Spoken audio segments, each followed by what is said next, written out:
এই জয় অত্যন্ত আনন্দের এবং দিল্লি তো মিনি ইন্ডিয়া, গোটা ভারতবর্ষের মানুষ সেখানে থাকে এবং কয়েক লক্ষ বাঙালি ভোটার। আমরা তো প্রচারের কাজে অল্প কিছু হলেও আমাদের যোগদান ছিল। এই ভ্রষ্টাচারী একটা চিটিংবাজ, সেই জন্য চোরে চোরে মাসতুতো ভাই মমতা ব্যানার্জি আর তার বাহিনী ঝাঁপিয়ে পড়েছিল কেজরিওয়ালকে জেতানোর জন্য। শত্রুঘ্ন সিনহাকে পাঠিয়েছিল, আরো কেউ কেউ ভিতরে ভিতরে গোপনে গেছিল। এই হার শুধু আপের হার নয়, তৃণমূলেরও হার। কারণ তৃণমূল এই নির্বাচনের আগে আপের সমর্থনে নিজে লেপটে গেছিল। তাই পরিবারবাদী, দুর্নীতিগ্রস্ত, তোষণবাজ পার্টিকে দিল্লির মানুষ রিজেক্ট করেছে এবং হরিয়ানা মহারাষ্ট্রের পরে দিল্লির জয়। হরিয়ানা মহারাষ্ট্র সরকার ছিল, জয় হয়েছে, সব এক্সিট পোল হরিয়ানাতে ফেল করেছে।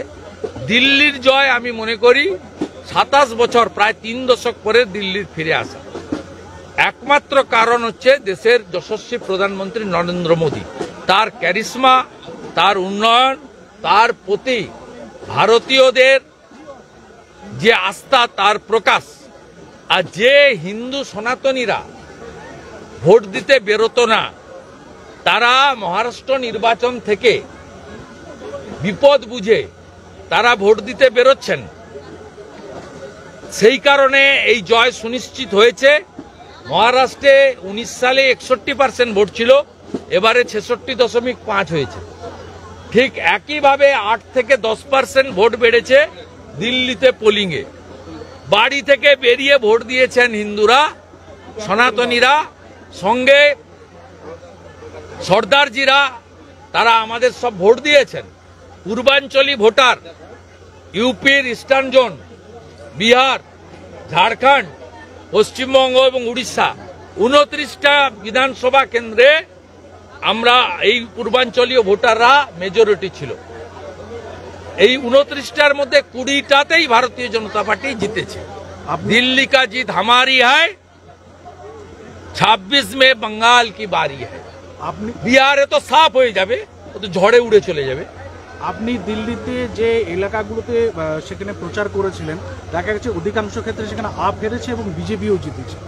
বাঙালিদের কনসলিডেট করার কাজটাতে পার্টি দায়িত্ব দিয়েছিল। বাঙালি বুথগুলো থেকেও আমি হিসাব নিয়ে নিয়েছি। নজফগড়, নীলম পাহেলবান, গোন্ডা, অজয় মহাবীর, গ্রেটার কৈলাস, সিয়ার পার্ক, শিখা রয় সহ বাঙালি বুথগুলোতে ব্যাপকভাবে আমরা জিতেছি। করলবাগেও ফাইট চলছে, কিন্তু আমরা খানিকটা পিছিয়ে আছি।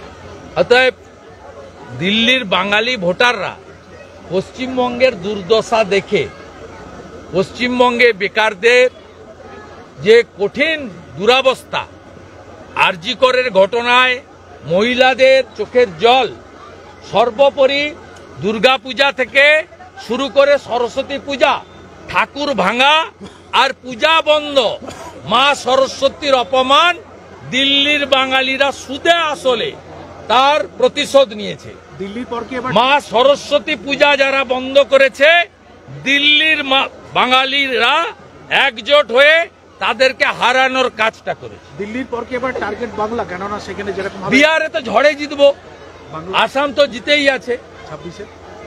নিশ্চিতভাবে আমাদের একমাত্র লক্ষ্য পশ্চিমবঙ্গ আপ গেছে, এবারে মমতা পাপকে বিদায় করা। দিল্লিতে দাদা